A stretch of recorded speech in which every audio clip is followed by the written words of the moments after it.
All right, welcome back to the Domed In Pod. We did a little review of the Tennessee game. We got in the film room, we grinded some tape. We want to spotlight some of the stuff we have talked about, and maybe as we're looking through the tape, see any nuggets that we have as we go forward for what could be improved or what we could do better on. So, without further ado, let's get right into our film room. You're watching Domed In Cuse, the quick hit podcast for real Orange fans. If you love Cuse sports, hit like and subscribe. Let's go Orange. Film room, and we're gonna start with Yasin Willis because number one star of the game, best player on the team. His first big game. Let's see how he did. I think before we even present any plays, the one thing, and we're gonna kind of continue to key on this, is in a lot of ways he reminds us of LeQuint. He runs hard, he runs angry, he's tough, he's physical, he's an absolute monster in the red zone. So let's take a look at some clips. Totally. I think starting the year off with 3 touchdowns certainly endears himself pretty well to the LeQuint comparisons here. But let's jump into it. And after the game, being like, I saw what LeQuint did for the team and how he took the team on his back. I mean, it's pretty awesome. All right, so let's get started here. This is his first run of the game, which, his first run of the game cannot come at 11:29 in the first quarter. His first run of the game has to come as our first play. Totally. I don't care if the other team knows it's coming, because look what happens when they know it's coming and one of the best defensive ends hits him in the backfield here. Look at this. This is Joshua Josephs. He gets basically free. Boom, get off of me. Totally. And I think Nixon may be trying to kind of stay to the idea that people think that we're running if Yas is in the game, but I just think that we've got to commit to him being our lead back, and that means starting the game with him in the back. I thought it was candidly a mistake to have Will Nixon in the backfield to start the game, even though it was a quick first play. It wasn't the tone I wanted us to set with what I think is our best player here in the backfield. Totally. I totally agree. It definitely felt a little bit that way, right? But again, Nixon was good. I don't want to take anything away from Nixon, but I agree with you. It's a certain tone that you want to set. And this is the tone, right? As we watch it one more time. This is the tone we want to set of, hey, we're going to run you over. We're going to run into the pile. We're going to run a few guys over. It's going to take 4 of you to tackle me every time. And I think that also helps our offensive line get set. So, definitely how we want to see him run the ball is how he was running the ball. Totally. Let's dive into the next clip. So next, we're really going to focus here on his red zone play. So this is a 4th and 1. It looks like he's about to get stopped in the backfield. This is a pro level run. He finds a way to get to the first down here and get us into 1st and goal from 4th and 1 from a situation where honestly it seemed like he was going to be stopped. Look, like they get good penetration here. Yeah. This is a safety that comes in trying to make a play. You can see their line gets a pretty good push into our backfield. But you can see here, look, this guy's going to come in. This guy's going to come in and get 2 guys on the outside, and Willis just finds a way to lean forward for a first down. I agree. I think he obviously drove with his legs on that run, finished well. He'll run it back again here because I do think the offensive line, particularly the left side, actually does hold up here and opens up a good hole there. Ferguson here, 69. Ferguson, left guard, left tackle, do a nice job at least sealing off. Right here. One thing that I did take away, and this is a credit to Willis, but also just the offensive line as a whole, is we were good in short yardage again yesterday. And right that was here. actually they open up the hole. They hold their blocks. Yeah. And that was something that we were pretty good at last year, at least with McCord getting under center. That's something we can really build on, I think. And also, you see who we have in here at the end here?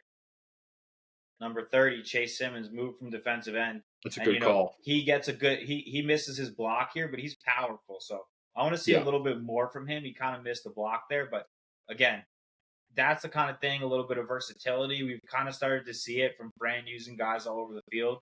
We saw a little bit of Jamie Tremble on defense as well, which we'll spotlight some of those plays as we go along. All right, so another example here. Now we're going to get to Yasin's touchdown. And this is a great play design. You'll see everybody in Tennessee is all up in the middle. They think this run is coming to the inside, and we're just going to do a little speed option to the outside here. So Angeli's going to take it, and credit to Angeli here of holding Carter as long as he can, because Carter's coming in to make a play. And if Angeli tosses that too early to Willis, then Willis is really going to get stuffed there by Carter. Again, the left side of the offensive line does a great job opening up the holes. Obviously, this is exactly what you want, and they got the big guys blocked so that Angeli just had to draw in the middle linebacker, make a nice toss. The one thing I want you to notice, because I noticed it and I kind of hope we see a little bit more of it. You talked about, hey, Jeff Nixon doesn't want people to think when Yasin is in, we're just running the ball. Well, let's pass him the ball sometimes, because look at these sweet hands here. Angeli does a good job holding the pitch. I give him credit for that. But watch here as Angeli throws the pitch. That's not an easy pitch for Yasin to catch. He makes a one-handed, left-handed snag, an unbelievable snag, and he's able to dance into the end zone here. Totally. I think there's just a lot to be impressed with from this. If you want to roll this clip just one more time here, too. I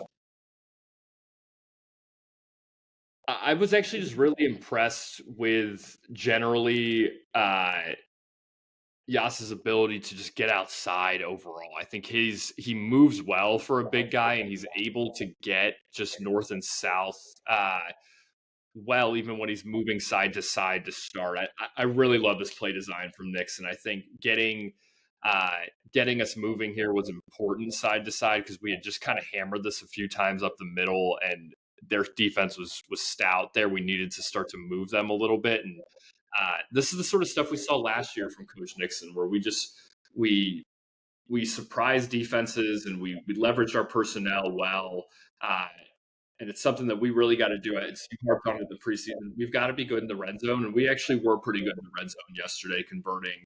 I know at the end of the game we didn't score, but I don't put too much into that. I think overall we were pretty good converting what we got, particularly at least in first goal territory. The other thing I wanted to notice here is JRS. JRS does a great job here on this block. We talked about him looking big, looking physical. Look at him. He's going up against a big corner, one-on-one. All right, let's take a look at TD number 2. So TD number 2 here, this is kind of what we're talking about with the LeQuint Allen in him. Yeah. Of just, hey, it's not there, but he finds a way anyway. Smells the end zone, dude. You just LeQuint inside the 5-yard line last year, you just started to smell the end zone. You knew he was just going to find a way in. And some guys just have this feel. They know where the goal line is, and I think he might have that. He's such a big guy. He's so hard to honestly stop his forward momentum. Like, he's going to have opportunities to reach over the goal line, make that extra effort. I mean, I don't know how you just can't be impressed with a guy in his first start scoring 3 touchdowns against an SEC team. Like, I mean, he's going to have double-digit touchdowns this year if he stays healthy. Like, we're looking at a guy who's going to be a star in the ACC. Yeah, I mean, I've said it all along. I think he could lead the ACC in rushing. I think he's that kind of talent. And again, you can see it here. He's just going to find a way. I love that. This is one of my favorite plays, because you're a big boy. Go find a way to make a play. Go find a way to make a play. You're in the red zone. We need a touchdown from you. I don't care how you do it. Get that ball across the line. And 100%. Bang, Superman dive. You love to see that. Epic from him. All right, let's move on to his third touchdown, which this third touchdown goes back to kind of what you had spotlighted a little bit earlier, which was, let's get him outside a little bit. Look at that burst. They couldn't get anywhere near him on that play. Look at this.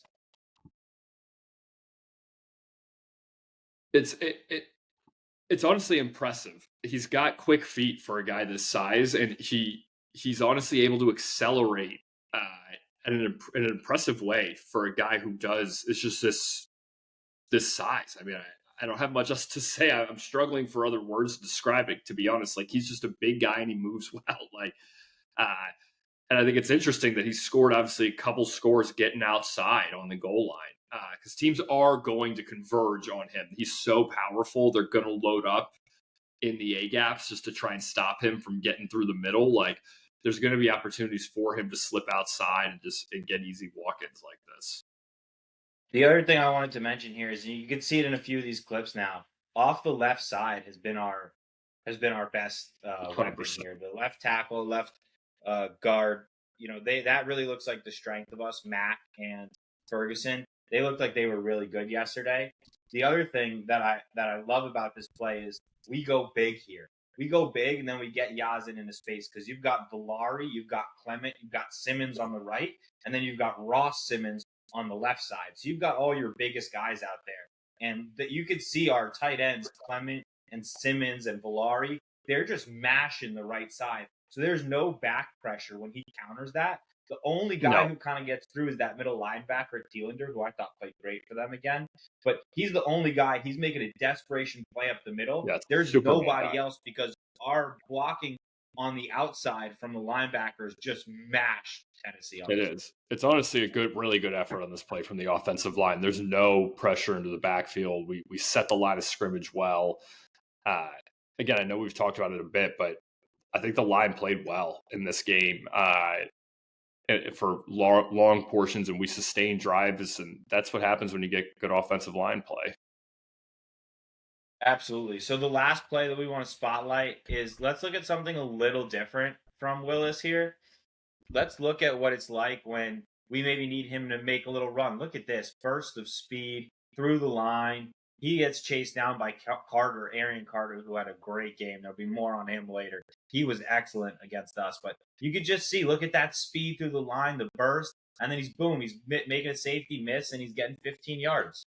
Yeah, I love this play. I noted this in our recap. Like, this might have been my most impressive run from him for the game. Like, obviously hits the gap here, sees the hole, gets through, and then on the outside, this is tough for a big fella to, like, one-on-one with a defensive back who's got momentum. He's diving at your legs to get slippery, let that leg just kind of slip there, avoid the tackle, get some extra yards. This is what you want to see from him. This is what an NFL back looks like playing in college, honestly. It's just, we got to feed this guy. He is our feature back. He's a guy that needs the rock. It's 20 touches every week, really, for the rest of his career at Syracuse, I think, for Willis. The other thing that I think you notice here, first of all, this is one to the right side, so that's good to see. And as you're saying, not only does he beat that safety there who's lunging at his legs, but that guy doesn't even take a piece of him, right? No. And it's a great hustle by Carter here, number 7, the middle linebacker, to make that run all the way from the middle of the field and chase him down. Personally, I was super impressed with Carter watching tape before the game. I was impressed yesterday. I think he's a stud. And you can see he makes a great play. But Yasin's able to avoid the safety, and if Carter doesn't have that effort, as we talked about before, if Carter was putting in Alabama-type effort in this game, Yasin Willis may have been gone here. So, credit to him making a play here. But again, this one went to the right side. You see Villari on a crackback block, does a good job getting a piece of the lineman, and then that speed through the hole. It's impressive. Totally. All right. So, Yasin, stud. Let's talk about another offensive stud. We've got Jonte Cook. I thought Jonte was excellent. He was everything we were hoping he would be. He was quick. He was decisive with his route running, crisp with his route running. It seemed like him and Angeli had good chemistry. So, overall, I was super happy with what I saw from him. I agree. I think he looks like a playmaker, dude, and a serious weapon on the outside. I was impressed with his competitiveness. I thought he showed an array of different skills out there as a wide receiver, and I think we'll jump into it here, but I think a lot to be excited about from him. And I think really, again, like we've talked about, the fan base has been excited about him and the pedigree that he was coming in with, coming as a 5-star here from Texas. Yeah, so the first play that we're going to spotlight here is his touchdown. I mean, just an excellent play here from Jonte. He slips out to the sideline. I like this cute little play that Nixon has here for him because he's clearly a speedster who can make it work out there. Totally. No, this is a nice little play design from Nixon to get him on the board here. We talked about just enough zip from Angeli on this one to get this in here for the score. But I think nice route by Jonte. I like that he's patient. I also appreciate here nifty ability, right, to finish the play. Make sure he gets in the end zone, gets a 6. This was a big spot in the game, honestly. Like, we thought that this was a point where we might be able to make this competitive before half. Getting the ball back here didn't work out that way, but really nice route from him. Again, toughness to get in the end zone here. Again, not a lot to look forward here from Jonte. A couple things I wanted to spotlight here. First is, as we watch this play back, you'll see that the offensive line here does a great job holding up. We talked about it a little bit before. I thought the offensive line was really good, especially when it was just them playing straight up against the defensive line. Like, watch our offensive line here. They don't give anything. Angeli has a nice, clean pocket. He's able to let the route develop. And, Nixon and Clement do a good job double teaming Josephs on the end. And that's the kind of blocking we want to see. I love that from Clement. I love that from Nixon. And then the offensive line was really, really good. The second thing I wanted to spotlight here is the receiver, Justice Ross Simmons, who's pretending to try to catch the ball. It's fantastic acting here. I mean, get this guy a freaking Emmy or an Oscar. You can see Riddick draws it up. He goes and he just runs a pick, and then he puts his hands up like, oh, I'm going to get the ball. I'm going to get the ball. Oh, look, I'm going to catch it. I'm going to catch it. No, he's just running a pick, but that's the kind of play acting that you need to be able to get away with these kind of things. And I thought Simmons was really good all game. And I just thought that was like a really clever play to, hey, I'm going to catch it. I'm going to catch it. And then, no, I'm just really running a pick route. Agreed. I actually think good ball placement here from Angeli as well. Like, it's right on Cook's hands, and he actually keeps him a little bit inside here just to make sure he stays in the space and is able to get in the end zone. It's just a really well executed play, actually, down here. And a good play that looks like by Gill as well in the end. Yeah, totally. This is a play that looks like we had reps on in the red zone. Like, this looks like a play we will see again, I think, this year. And the other thing I like about this play is there's a lot of offshoots you can do off of this play. Totally. For example, if we pause it right here at the top, instead of running Cook out to the outside here, you could run Gill into the inside here. Yeah, or exactly. You can run a quick slant here from the top guy. So there's a lot of different things I think you could do with this play. And I really like the play design. And again, credit to the offensive line for blocking it down. Let's go ahead and move on to the next Jonte Cook clip. So here's the big 4th and 10 play. There was a lot of talk about this after the game. One of the reporters asked Fran about 4th and 1, 4th and 9, DT. He's actually a good Syracuse reporter out there who gets a lot of good clips and coverage. And, he was asking, a lot of offseason was spent on 4th and 1, 4th and 9, making big plays on 4th down. And here's an example where you have two guys who transferred in and they've bought into the program. And when you needed to make a big play on 4th down, it's Angeli to Cook. Yeah, this was honestly a really, really impressive play, I think, from the offense here, where we were drawn a little bit dead in the game, and just great route by Cook. Honestly, patience, stayed in the gap here in the zone. Really nice patience by Angeli. Again, offensive line holds up, gives protection for us to settle into gaps down the field on a 4th and 10. Just really well executed play. This is something really to build on. I think the offense did build on this play. From this point forward, we kind of unlocked a little bit. And then obviously the points rolled in. You could see there's 12 minutes left in the second quarter. At this point, we hadn't scored yet to finish with 26 against this defense. That's no easy effort. I mean, we really did wake up on the offensive side of the ball kind of after this drive, and just really good execution. Again, really impressed by Jonte's ability to kind of sit down, slow down in the gaps of the zone here, find that second layer, and present himself to the quarterback and honestly make a play here, put himself in danger in between several Tennessee defenders. Again, really positive indicator for him. So one thing I wanted to also spot on this play is Villari.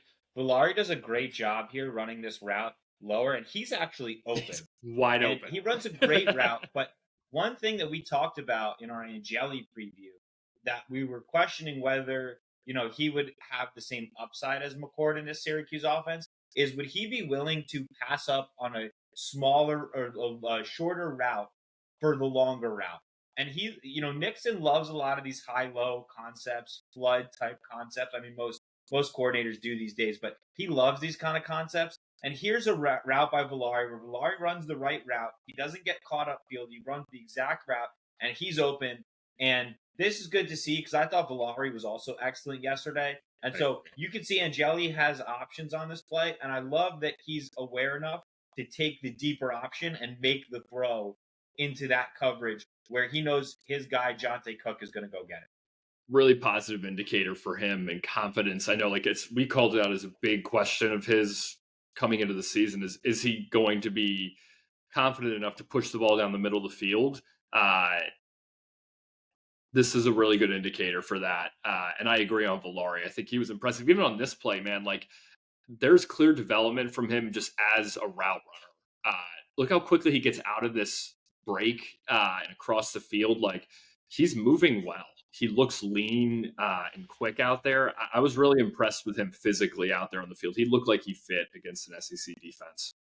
And he made a couple good catches yesterday. I thought Villari was very good. I agree. All right, let's move on to the next one. Here's another 3rd and 10. Not your best throw by Angeli. He kind of throws Cook a hospital ball here, to be honest with you, as Cook's coming over the middle. But Cook, again, he goes up. He makes the catch in traffic. He doesn't have alligator arms. He's not worried about the hit. He makes a beautiful catch. He gets down, first down. I just thought, this is another example of how this kid is really, a 5-star talent and put everything on display that you would have wanted. And any of the questions about his heart or his toughness or kind of any of the maturity stuff that was coming out about him, which I think was all bullshit from the beginning.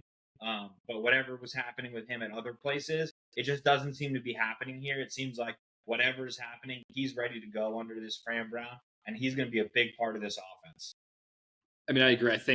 This is a tough play. I mean, the body control to make this sort of play. I mean, this is why he was a 5-star prospect coming out of high school. And I think as well, hopefully something that's starting to develop. I mean, this was back-to-back possessions, him being found by Angeli in a really big spot. Hopefully it's chemistry that's starting to grow between these two. Angeli was certainly looking for him early in big spots. He was the guy he trusted when we really needed to make a play here early in this game. Absolutely. So let's dive into our last Jonte Cook play here. Here's a 2nd and 7, a nice rollout here. And then here's Jonte getting on the sideline. I love how at the end of this play, Jonte is willing to, lower the boom here. Look at this. Boom. Lower the boom, baby. I was loving this. At this point in the game, you could feel Jonte's competitiveness was there. He was fully into this game.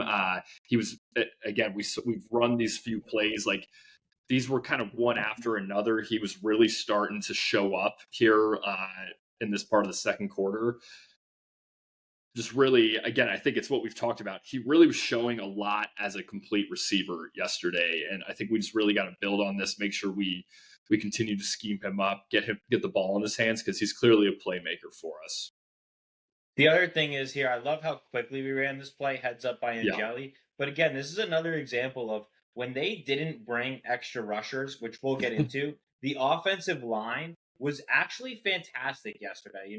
I know they had a couple of blitzes that we just missed, and there's also a couple times where Angeli maybe held onto the ball too long and we took sacks. But for the most part, I actually thought the offensive line held up.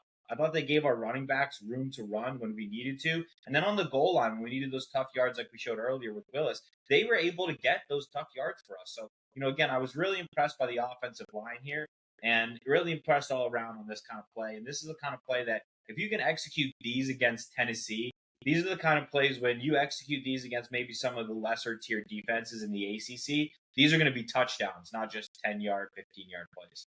Totally. I think one thing you hit on there that this play also was part of is we were running tempo at this point of the game. If you notice, ball snapped at 27 seconds on the play clock. We did not do this a lot in the game. Again, that's a lot of first week, new quarterback, a lot of new pieces, functional road game here in Atlanta. tempo and making sure we get in and out of our stuff, out of the huddle, play calls quickly, it's going to matter. Like we can keep people on their heels with our personnel. Like we've got a lot of weapons. Playing with some tempo, making sure we're putting pressure on the defense and not constantly taking things down to end of the play clock. That'll help improvement from us to start games better on offense. I'm willing to give Angeli a pass on that, but I'm totally with you agree. there. For this game, he gets a pass, but he cannot continue to do that where he's Yeah. bringing the ball down to 0 seconds on the play clock. I actually thought that really hurt. I agree. Specifically our offensive line, because I don't think the offensive line is able to get set and be as prepared when they're snapping it at the last second. It also gives the defensive line a huge advantage because then you know exactly when you're snapping it. If it's down to the last 5 seconds, you can pretty much time it. They're not going to fake snap it under 5 seconds. So, like, you can know what's happening. And so I think that the more we're able to run a little bit more up-tempo on offense, that's better. And, one of the reasons we were bringing in Angeli was kind of that game management type of stuff. And so, listen, I get he came in late, but that stuff has to be cleaned up as the season goes along. We can't be running the clock down. We had to take a couple timeouts because we were at the last second of a play clock. These are just the kind of things that they can happen in week one, as you said, but as we build in the season, it's unacceptable. I agree. I just don't know if it's fair to put that all on Steve in this game. I think clearly there was play call issues, like he could not hear, or there was no. That's on the quarterback. I think there's some that is, but I think we were discombobulated on both sides of the ball, to be honest with you. We weren't super cohesive. I think the noise was bothering us, to be honest. And he obviously takes part of that blame, but I think it's tough. It's tough to put that all on him. I think we were a little bit frazzled from a communication standpoint yesterday. I think all over the place. It wasn't just obviously quarterback. It was defense. It was really everywhere. We're going to agree to disagree there. I think with the offense and the game managing, that's 100% on the quarterback. And if you're running that play clock down like he was a lot of times to 0, that's not good enough. But it's game one, and it was in a kind of a hostile environment. So I'm willing to just that's a week one, we'll brush it off. If this appears against UConn or Colgate, that's now we have to have a serious talk about what does he think he's accomplishing by running the play clock down to 0 seconds. I mean, I agree. It can't happen at home again. Like next couple of weeks when we're in the dome, I expect us to be much, much crisper from just a play calling in and out of the huddle standpoint, and really put pressure on defenses. All right, so jumping into our next guy, Steve Angeli. Obviously, Angeli was always going to be a focus for us in week one. New quarterback coming from Notre Dame. What did we see? I think we saw a lot of good. Overall, I think pretty positive. When I watched the game in real time, I was a little more disappointed. Watching the game back a second time and then watching also going through some of the clips and whatnot, I actually gained a little bit of a different perspective. So originally on the initial take, I was like, I don't know. Angeli seems to be a little bit rattled in the moment. He missed here, he missed there. He was running the play clock down, as we discussed. And then, he had a couple of critical turnovers. In watching the game back, the number one thing I noticed is that first 3rd and 5 on the first drive, he makes an unbelievable throw. The refs just get the call wrong, saying 2 guys are in motion when they absolutely were not. Gill was completely set until the play was hiked, and Jonte was in motion. That's completely legal. There was nothing wrong about it. Villari was the guy covered up at the top. Gill was off the line, checked with the ref, was all good, and then they just threw a mysterious flag. It's going to happen in college football, so we can't get too mad about it. But that play, I think, did snowball the first quarter, let's say, for Angeli, where he lost a little bit of composure. And that's okay. It was a tough game on the road against a tough defense. How do you respond? Let's look at how he responded, because I thought he responded well, actually. Yeah, I agree. And I think we'll get into this, a few examples of him just really standing in the pocket, being gutsy and really trying to make big plays on down and distances where we need it. So here's the play we watched before. So we'll go through this one a little quicker because we were watching this one before with you. But again, here's a throw, 4th and 10, where you need a big throw from your quarterback. This is not one where he can decide to take a shorter route or a check down. He's got to hit his guy. and he finds his guy deep over the middle of the field. He looks off the Laurie, who's also open, to make sure he gets that for sure first down to Cook there. Agreed. I think this is the play that got the offense going here on 4th and 10. Like, we were fully in the danger zone here in the game. Like, this was a must get on 4th and 10. And again, great route by Jonte, but just really nice job by Angeli, standing strong in the pocket, giving his receivers time to get down the field, not panicking. It's a clean pocket, and he delivers what's a really well thrown ball down the middle of the field here to Jonte in what is not a huge window. I mean, it's open, but Jonte's not a huge receiver. This ball is on his hands. It's a good throw on 4th and 10. It's a very good throw. And really something to build on, hopefully, for him, just for his confidence pushing the ball down the field. Here's another play now. This is a 3rd and 11 to Justice Ross Simmons. This is a little later, second half of the game here. This is a nice throw. He steps into the throw. He puts it again on the receiver's hands, and he finds his big receiver in 3rd and 11, like in the soft spot of the zone here. So great route by Justice Ross Simmons. And as we go through these, I love that we're seeing Cook. We're going to see Ross Simmons. We're going to see Russell at a certain point. Like, he makes these throws to different guys. He threw one on 4th down to Clement. So, he really did a good job getting guys involved. And, Syracuse, I think we talked about, we have weapons. We have to use them. And I think he does a good job kind of finding the open man. I do. I agree. And again, this is another accurate ball. It's right on his hands. He is accurate, and I will give him that. In his range, I mean, 10, 15 yards down the field, he puts the ball on guys. The other thing here that I think is a good indicator is I think his pocket presence is good on this play. I mean, he feels some pressure on the right side, although the offensive line does a good job, steps up, delivers a nice strike to a guy who gets open here over the middle of the field again. I think one thing, and I think we'll get into it here in a bit, when he steps up to throw, he's better navigating the pocket than he is when he steps up to run. And so I think that's a big thing for him is step up, keep your eyes downfield, and let's look to find a receiver here. But again, it's really keeping that footwork, another right? good, because you really can see good here throw. As he shuffles his feet, his feet in a passing stance. So when he does break those hips to run, he's too slow and it's too obvious. And that's got him into trouble a couple times. But you can see when he does the QB shuffle and he's climbing in the pocket in the correct QB stance, he's actually not terrible. He is a little slow, though. He's a bit of a statue in the pocket. He's not quite as athletic as McCord was. No, I agree. I mean, he's not a terrific athlete, but I fully agree. When he's shuffling and he's, again, trying to navigate the pocket to throw, I think it's much better than when he's looking to run or really even to scramble to throw. I think it's really about kind of that Tom Brady sort of shuffle in the pocket. It's not the comp, obviously, I'm making, but it's that sort of skill set, right? Is to shuffle creatively, but you're not looking to really get out and run. Well, here's an example of him making a play. You need a guy to make a play sometimes. And, this is just guts. This is just guts. Yeah. It's backyard football. You needed something to happen. It was 4th down and 1. You can't throw the ball away. You get a little pressure. You beat the guy. Now you're in trouble. What do? You just find somebody. Just make a play. This is actually, I take a decent amount from this play because, this just shows he's got a little gamer in him here. I mean, look, he was a state champion quarterback in New Jersey. He's a winner, right? And this is hopefully what you see from him when some things break down and we need something from him in a bigger moment. I wish we had a little more of that later in this game. Obviously, just we were playing from behind early, but this is a good indicator, man.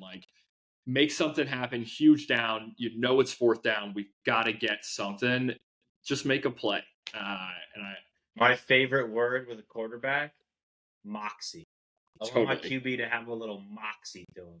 And this 100%. Is moxie through his ears right here. I love it. Yeah. And again, they bring, again, they get pressure here, but it's pressure on a free rusher. It's not just the defensive line getting a ton of pressure. I think it's another blitz that Tennessee did a good job disguising. It's a well-designed call. More about that. But, overall, that was a great play for our guy there. Yeah. I mean, look, this is a naked bootleg that they brought corner pressure, it looks like, or at least safety. It's a back coming off the edge. Like they made the right call on this play. Like we were kind of dead in the water on this. Angeli just made something happen. All right, let's hop to another third down here.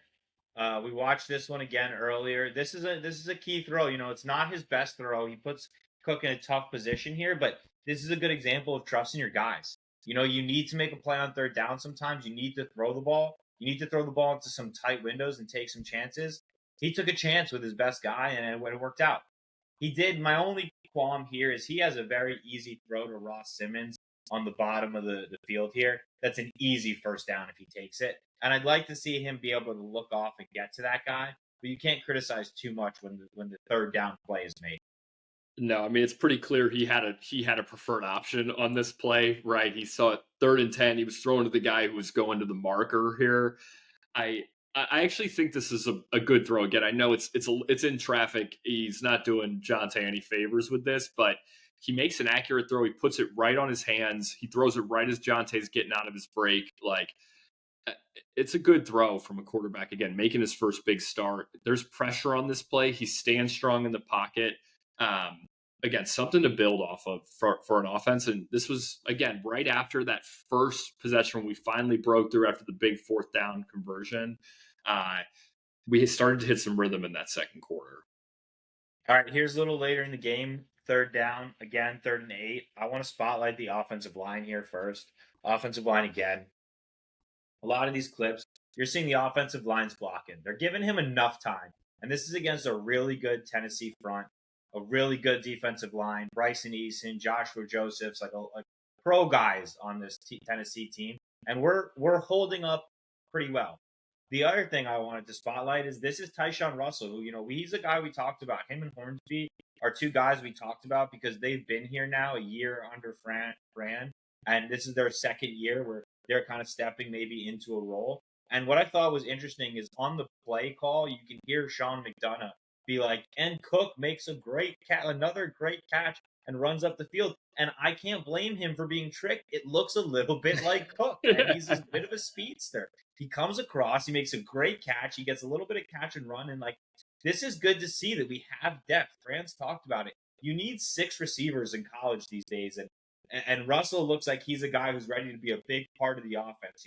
In a game where Gill wasn't as open as we might have hoped, other guys had to maybe step up and take that place. And Tyshawn Russell had a few big catches, including this one on 3rd down. Yeah, and I think it's sort of interesting the type of receivers, right, that are going to do better, I think, with Angeli, right? Gill is a vertical threat. There just might be less opportunities for that than we might have anticipated here to start the year. Russell runs a great route here. I mean, leverages this corner like crazy. A guy giving him a cushion. I mean, he hits that in there, and he's blown past the guy. Again, good timing. You know what that is? That's number 4 being afraid of the speed. You only back off a receiver that much when you're afraid of the speed because he does not want to get beat deep. So he's playing him a few extra yards deep. And he is scared that this guy's going to burn me over the top, which gives Russell that opportunity to get he's got 5-6 yards of space to catch that ball because of that, that crisp route running and that speed. 100%. I know I've harped on it a lot, but Angeli is good and accurate in those intermediate in-breaking routes. Like he hits guys on the hands in the middle of the chest on basically everything in those style routes. And those are big in college. Like you need to be able to convert on those plays when they're there. And you can see those lead to chunk plays if you can convert those in the right situations, particularly in man coverage or when people are bringing pressure.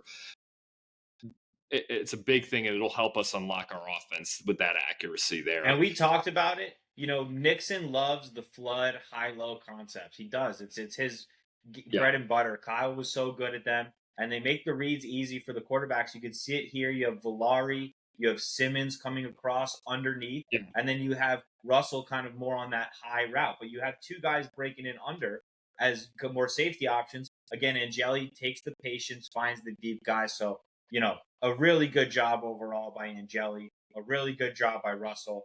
And this was exciting to see. So, we saw a lot from Angeli positively. but we also saw a couple of things that were maybe not so great. So let's go back and watch some of the mistakes that were made. Here's one where we pick up a fumble. Great job by David Reese here. You got Gary Bryant in the backfield. Good job by David Reese picking up the fumble. This is a big moment. It's 10-0. It looked like they were going to walk down and score on us again here. They had just marched down the field. Gary Bryant and Sparrow come in the game for us.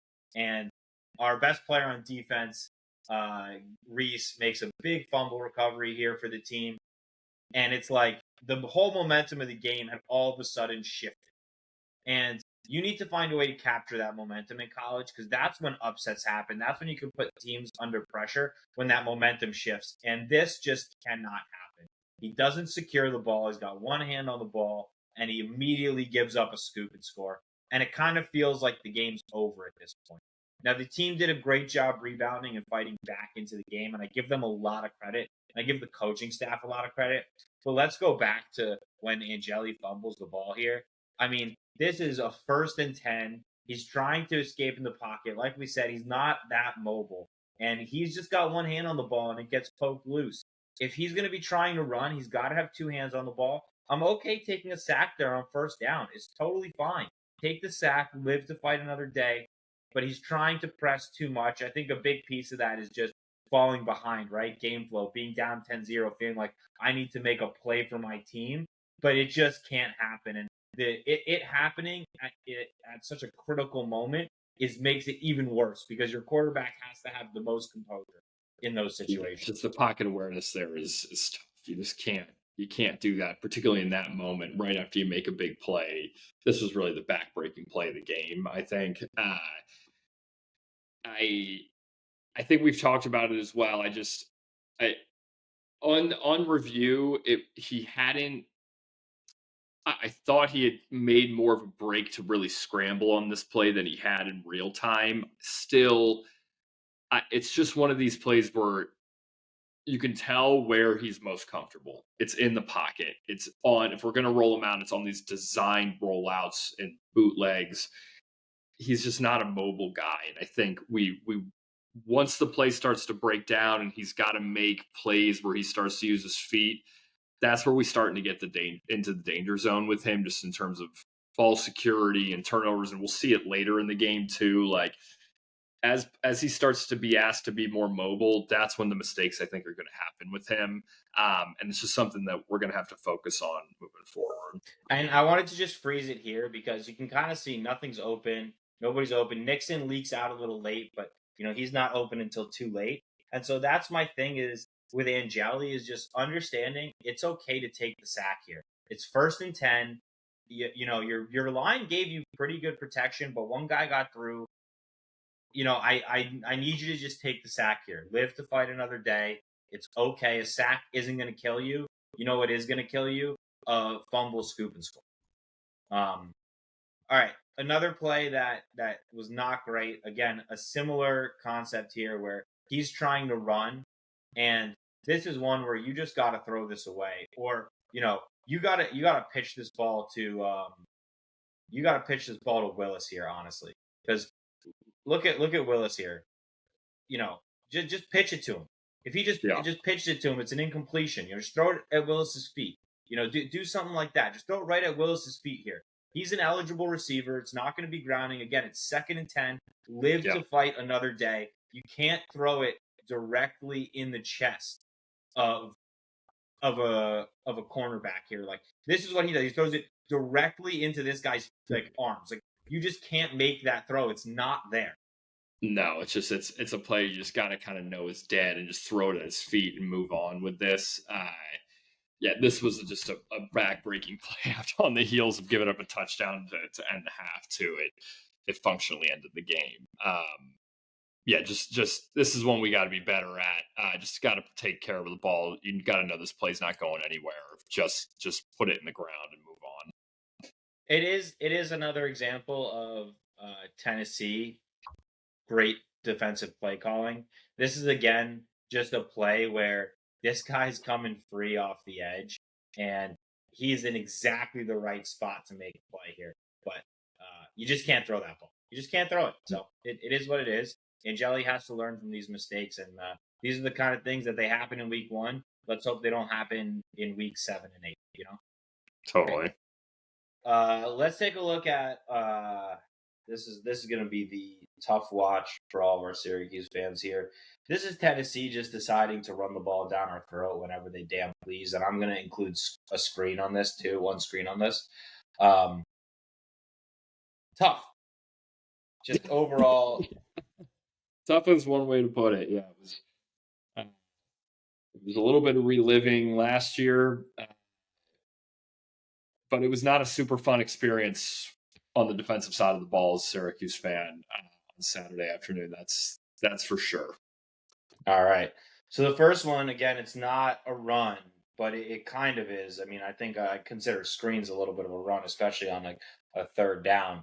So this is 3rd and 10, a big spot, first drive. We had bowed up here and made a couple good stops on 1st and 2nd down, and then just kind of an inexcusable play call on defense. If I'm being completely honest, that's where I need to start here. You see you have your double mug linebackers through the middle, and they immediately get pushed away because they are not where they're supposed to be. So you see Bryant there. Bryant has a chance to make a tackle, but he can't because he's in the wrong position, and that all starts where he's lined up, kind of in this double mug.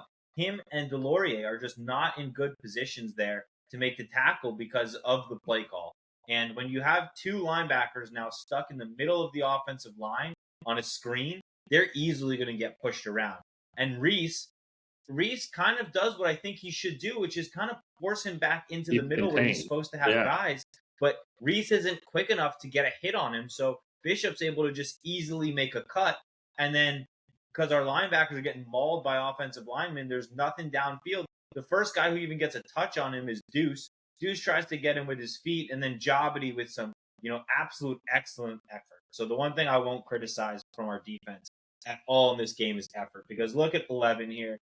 Look at him make all the way back. He's going to say, I'm not quitting on this play. I'm going to make the tackle. That's the kind of effort that saves touchdowns. They end up getting a field goal on this drive. So this effort alone by your defensive tackle, come all the way back down the defensive end, come all the way back down the field and make a play. I really applaud that. So while there's a lot of negatives from the play call, guys a little bit losing contain in a linebacker spot and putting guys in a bad position, the effort here is actually really, really tremendous. It is. Is that Jaquez or Jabity? I can't tell on the replay, but regardless, it is a great effort to track this down. But I agree. I mean, it's a flawed defensive scheme here on this sort of call on 3rd and 10, especially a team that like Heupel does love to run screens. A screen is potentially likely here. Like to just put Reese in this position, having to cover a back in space like that, like that's not a great. It's not schematically sound to do this. Again, you put the linebackers in a bad spot, and then it just opens up holes in the middle of the field, which were there all day against us. Just not a great call to start the game here. And like you said, I apologize. I said Jabity. You're right. It is Jaquez. So it is Jaquez who makes that play there, number 11. And that's a great play. It is. It's good effort. But again, it's like you said, like we had good momentum at this point. We had finally kind of stood up for a couple plays, and then to give them something so easy like this, like this worked better against us than it did in practice for Tennessee. And my whole thing here is it's the attitude, right? Because we're gonna go ahead and we're gonna skip ahead here, but you're gonna see on these 3rd downs.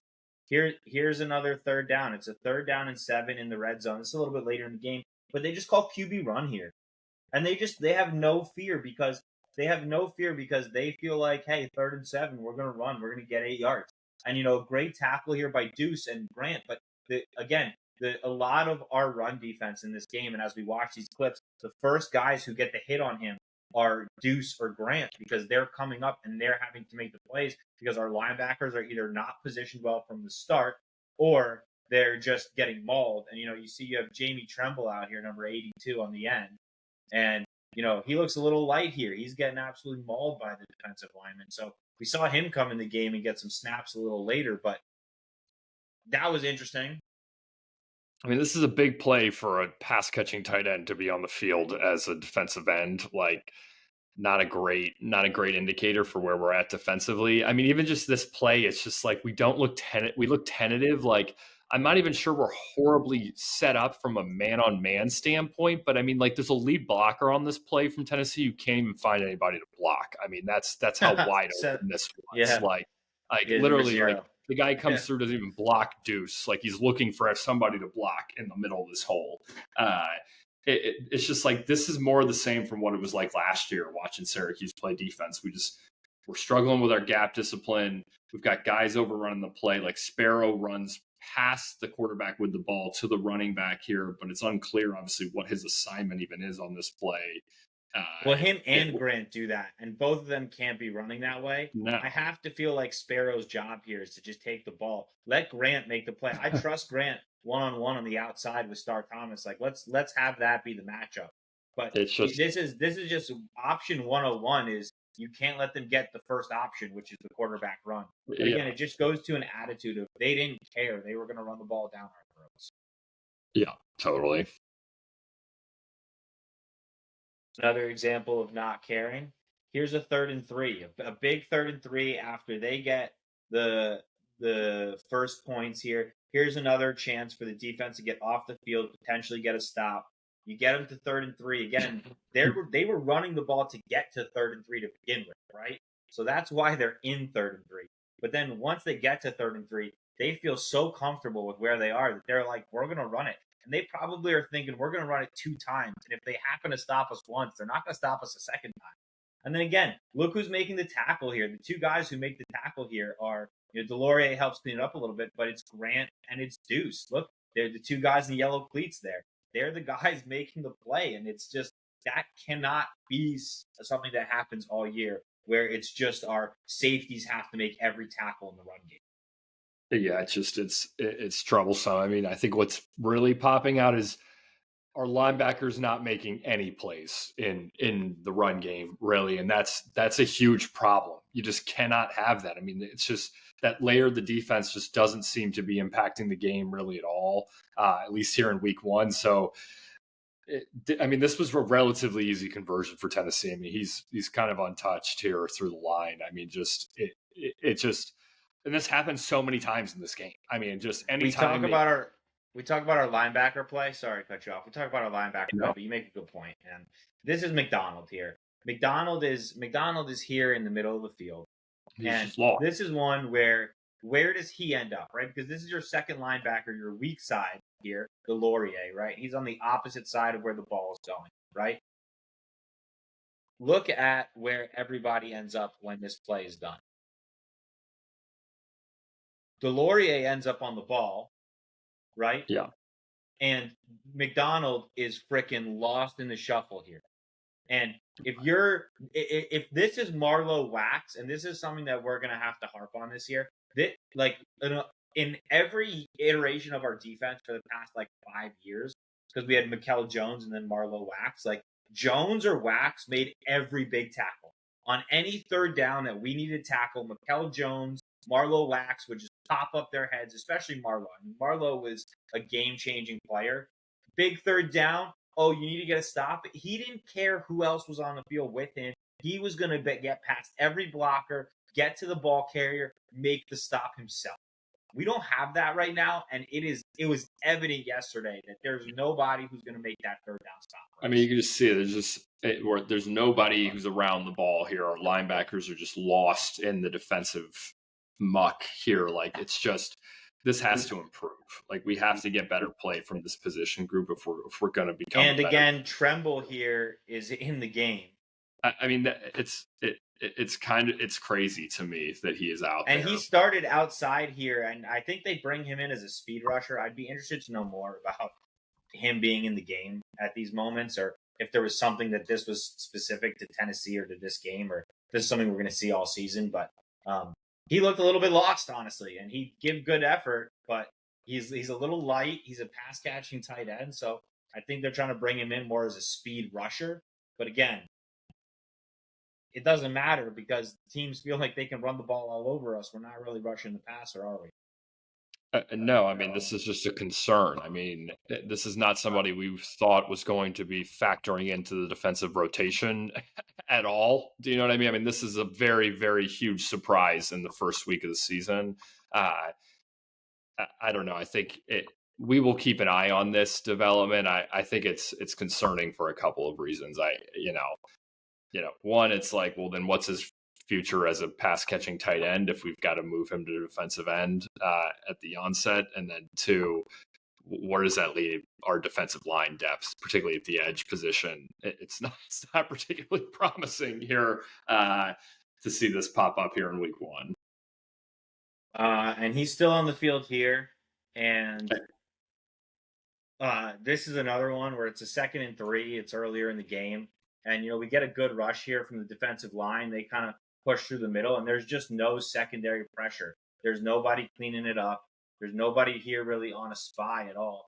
I don't know if Delorier is supposed to be on a spy here or whatever, but it doesn't look like anybody's on a spy, which is confusing because we should have known Joey Aguilar is a guy who could hoof it a little bit. And again, here's Tremble, who's in the middle.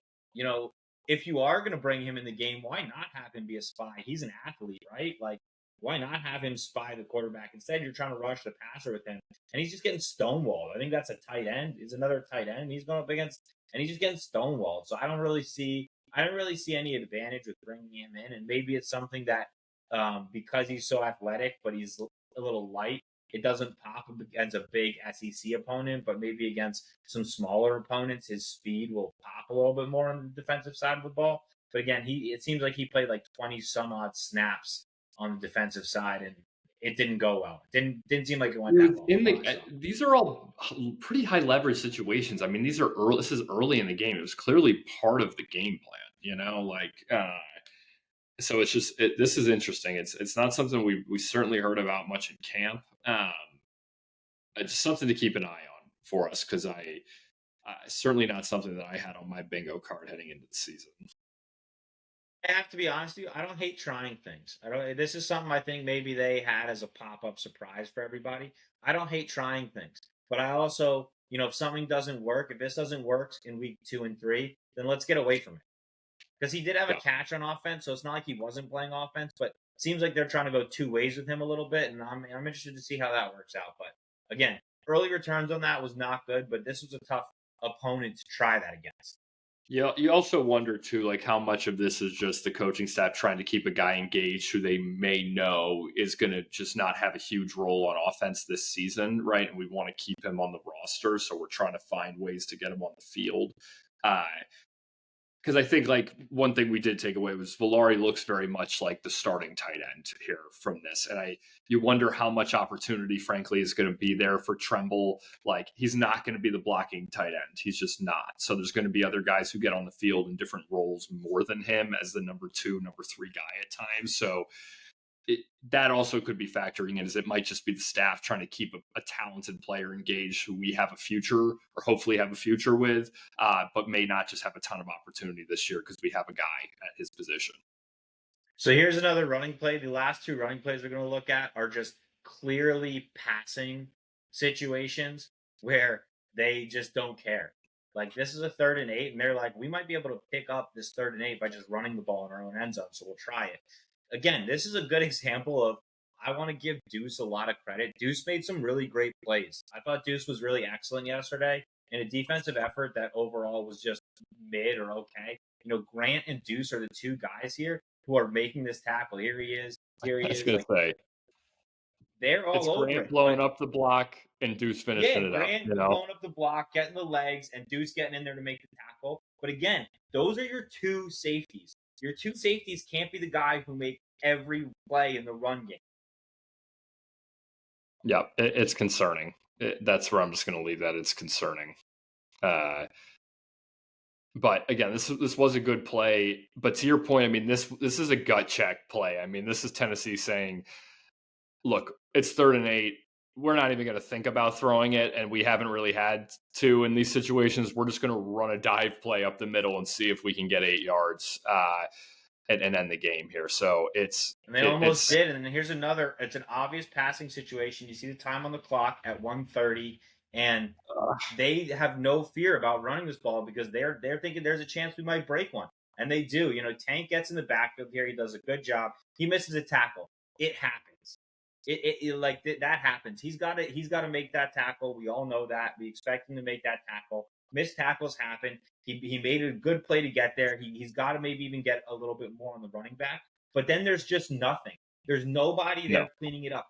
I can guarantee you, if we had Marlowe Wax on this defense, after he gets hit by Tank in the backfield here, Bishop, the next guy that's going to be in his face is Marlowe Wax. Instead, on this play, the next guy is Grant, who unfortunately also misses the tackle here. But Grant doesn't have enough time here to get to him. Bishop has already recovered and is able to make a move. You know what I'm saying? And that's because Grant's coming from a safety spot. And this is concerning to me because last year when Marlowe went out, we know what happened. Barron had to come down, play linebacker. Is that going to have to happen again this year where now we're going to have to put Grant in as a linebacker? Grant is not Barron. He's not quite that big. And it's going to take Grant out of what he does best. I agree. There's just a lot. This play was just so frustrating. I mean, Tank's just got to make this play. Your defensive tackle, you just got to get the guy on the ground. That's number one, especially a guy who has aspirations to try and get into the league. Like you have to make that play. Just the rallying to the ball. I mean, the guys were just watching. They watched this play, and then they all kind of tried to kick it back into gear. Grant is actually guilty of that on this play. He's standing there watching Tank make this play, and then he's a step late, and that's why he misses the tackle. But we just need to rally to the ball better. It's been an issue for a while here at Syracuse. Like, good defenses, it's not one guy making a play. He gets stood up. I mean, how many times do you watch it in SEC games where a guy gets stood up and then there's 6 guys piling a dude, shoving him 15 yards backwards? That's what it needs to look like on this sort of play. And something we should remember from back in our day, the mob mentality. Totally. Like that's the best what our Tony defense, White defenses weren't. White. Yeah, under Tony White, that was the mentality. Imposing. Everybody's making the tackle, not one guy. 11 guys making the tackle together. Exactly. And there's none of that guys. Here. Yeah, lurking around the football. Spotlight here, and I don't want to kill guys, but Barry Buxton isn't on the field here. Barry Buxton, I think he had a little bit of an injury. He missed some time, and this here is Raheem Long, who's playing in Barry Buxton's spot. Yeah. And he just takes a terrible angle. Angle. If he plays this better, where he plays the outside and he doesn't rush right behind Grant, right? Where he's playing more in this area, then this is maybe 7-8 yards. It doesn't go 40 yards. So there's just a lot missing here, and there's a lot missing here, and there's a lot to be desired, but there's a few things. I mean, Tank needs to make the tackle, but there's other things that went wrong in this play that even if Tank doesn't make the tackle, there's no reason this should be a 40-yard run. It should be an 8-yard run. It's just not fundamentally sound. So, I totally agree. I mean, Long coming in there is just that's a really rough angle. I mean, he still should have had a chance to make a play even after the Grant missed tackle there. So it's a nice indicator. This play is a nice hallmark kind of for just what the overall performance was on this side of the ball. And without Buxton, I mean, we do miss Buxton. I think Buxton's a key player for us. What's the result of all these? Tennessee can kind of run the ball down our throat whenever they want. What is the result of that? It's this. It's just a clear over the top where Samuel gets beat, and we can skewer the kid if we want to. I won't, because I actually thought he bounced back fantastic in this game. I thought overall he was pretty good. He had a couple mistakes, this one and the penalty. But as Louis Riddick is pointing out in this play, this is supposed to be a cover 4. And Samuel is trying to take away the outside leverage. Yes, he gets burnt, and even though he's on outside leverage, he can't get burnt over the middle like this. He can't. But he takes the wrong angle. It happens. But you can see, when you look at it from that back angle, you can see here how Grant and Deuce, look at how much they stepped up and cheated up. They cannot get beat over the top like that. But that's the result of when they feel like they have to make every tackle. I agree. And I know we were going back and forth on this game. You can see they take a step or two in, but also like this is another alignment issue in my opinion. Like these guys just like because they have to be so present in the run game, they are 5-10 yards too close to the line of scrimmage for this coverage here. Like, this is not where they should be lined up if they are playing a cover 4 or a 2 deep look like this. Like, this is an issue from the moment before the ball was snapped. Like, and then they take a step in. Now you're really behind the 8 ball, and now you're putting a 17-year-old corner in a really tough spot here. With no help over the middle of the field where he's expecting it based on what the call is, and then you get a 75-yard touchdown, and that's how this goes.